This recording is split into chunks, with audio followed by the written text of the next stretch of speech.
तो आज के वीडियो में मैं कुछ और टर्म्स के बारे में बताऊंगा। लास्ट वीडियो में मैंने ग्रुप के बारे में बताया था और कुछ थियरम बताया था, थियरम प्रूफ हुआ था जो कि सब ग्रुप से रिलेटेड थियरम्स थे।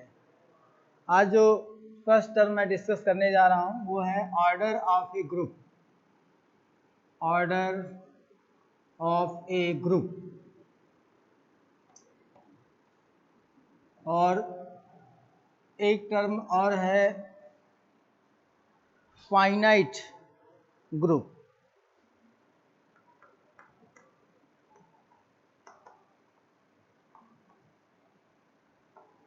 नेक्स्ट एक टर्म और डिस्कस होगा वह है order of an element of a group. Order of an element of a group. ये भी 3 टर्म्स पहले मैं डिस्कस करूंगा। तो फर्स्ट टर्म में जो ऑर्डर ऑफ ए ग्रुप लिखा गया है, इसका जो मतलब है number of elements in group. मतलब ग्रुप एक सेट होता है और एक ऑपरेटर होता है, तो दोनों को मिलाकर हम ग्रुप कहते हैं। सपोज दैट जी अगर एक ग्रुप है, जी एक सेट है और एक ऑपरेटर ले लिया एस्ट्रिक, और ये अगर वो जो 4 प्रॉपर्टीज हैं उसको होल्ड कर रहा है, closure, associative, identity and inverse law, तो उस जी एस्ट्रिक को हम लोग क्या बोलेंगे? ग्रुप। लेकिन अगर ये ग्रुप इस जी में जो सेट है उसके अंदर जितने भी एलिमेंट्स हैं इसको हम लोग बोलेंगे order of a group. Number of element in this G is will be order of a group. बहुत सिंपल है, ठीक है। तो कार्डिनल नंबर समझ लीजिए, जो सेट हम यूज कर रहे हैं ग्रुप बनाने के लिए, उस सेट का cardinal number he order of group होता है। और अगर वो कार्डिनल नंबर फाइनाइट नंबर एक है तो उसको हम लोग फाइनाइट ग्रुप बोलेंगे। तो रिलेटेड सेट में जितने एलिमेंट्स होते हैं वो ऑर्डर ऑफ ए ग्रुप हो जाता है, और वो जो नंबर ऑफ एलिमेंट अगर वो फाइनाइट है तो फाइनाइट ग्रुप कहा जाता है। ये 2 टर्म्स हो गए। और थर्ड टर्म है ऑर्डर ऑफ एन एलिमेंट। ये थोड़ा न्यूमेरिकल टाइप का है चीज। तो अगर मान लीजिए ये देखिए एलिमेंट्स हैं, तो क्योंकि ग्रुप के अंदर बहुत सारे एलिमेंट हो सकते हैं तो हर एक एलिमेंट का अपना अपना ऑर्डर होगा। तो अगर हम एक एलिमेंट लेते हैं ए जो कि जी के अंदर है, ये जी एस्ट्रिक यहाँ पे ग्रुप था, उसी के रेफरेंस में बातें हो रही हैं। सपोज दैट एक एलिमेंट ए है जो कि जी से लिया गया है, तो smallest integer small n will be order of element small a if a to the power n is equal to e, where e belongs to capital G and is identity element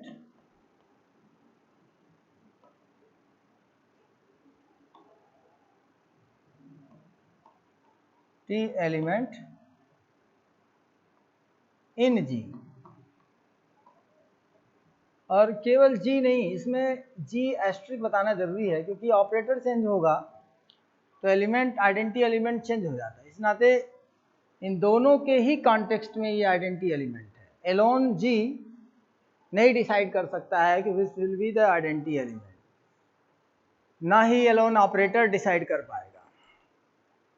और हालांकि operator कर सकता है but Elon जी नहीं कर पाएगा। तो जी और एस्ट्रिक दोनों मिलाकर ही आइडेंटिटी एलिमेंट डिसाइड करते हैं, क्योंकि मल्टीप्लिकेटिव ऑपरेटर है अगर ऑर्डिनरी तो जानते ही 1 होता है, तो मल्टीप्लिकेशन साइन के साथ 1 है, भी एडिटिव हो जाए तो 0 हो जाता है। तो ई आइडेंटिटी एलिमेंट है। अगर आप a to the power n किए ई आया तो ए का जो ऑर्डर है वो स्मॉल n हो जाएगा।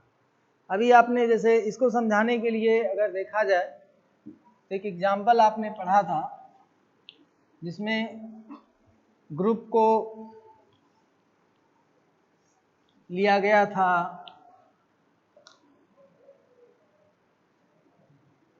एक यूनिटी का जो फोर्थ रूट का सेट है 1 -1 i। ये बहुत ही अच्छा एग्जाम्पल है इस चीज़ को डिस्क्राइब करने के लिए।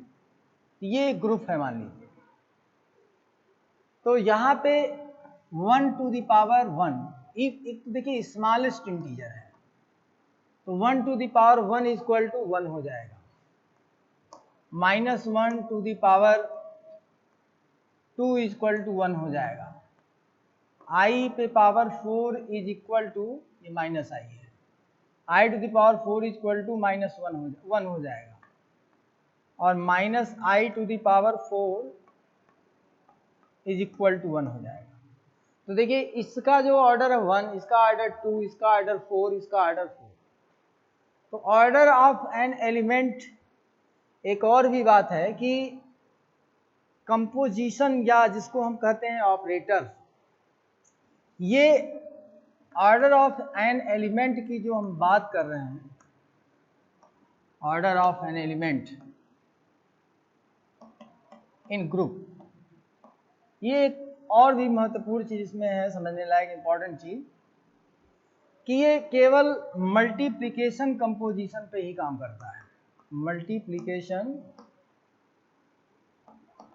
कंपोजिशन, क्योंकि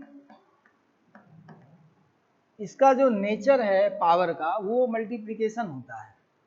तो ये बात हमें ध्यान में रखना है कि मल्टीप्लिकेशन कंपोजिशन हमें लेना है, क्योंकि a to the power n अगर आप करते हैं तो ये a इंटू a करके ही आएगा। तो इसी वजह से मल्टीप्लिकेशन ऑपरेटर आपको, कंपोजिशन से यहाँ सेंस ऑपरेटर से ही है, तो उसी के कॉन्टेक्स्ट में ही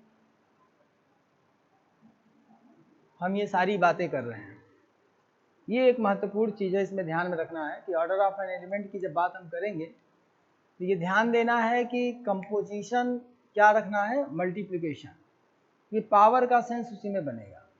तो ये तीन टर्म्स थे जो हमने डिस्कस किए, और इसके बाद एक नया टॉपिक हम बताने जा रहे हैं आपको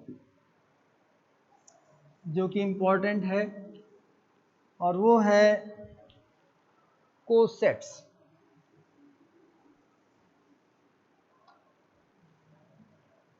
तो कोसेट्स जब आप डिस्कस करेंगे तो देखिए इसमें एक तो जो आपका ग्रुप है उसका रोल है, और इसी से रिलेटेड एक सब ग्रुप है, इसी का सब ग्रुप है, वो उसका भी रोल रहेगा।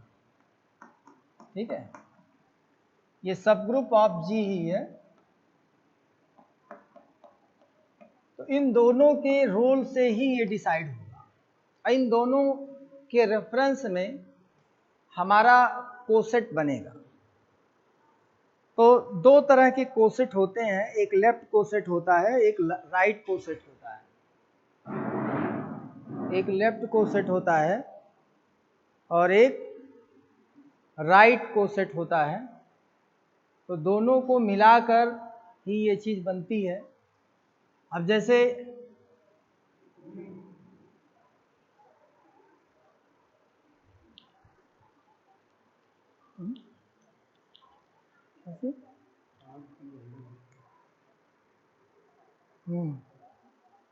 तो है, हेलो,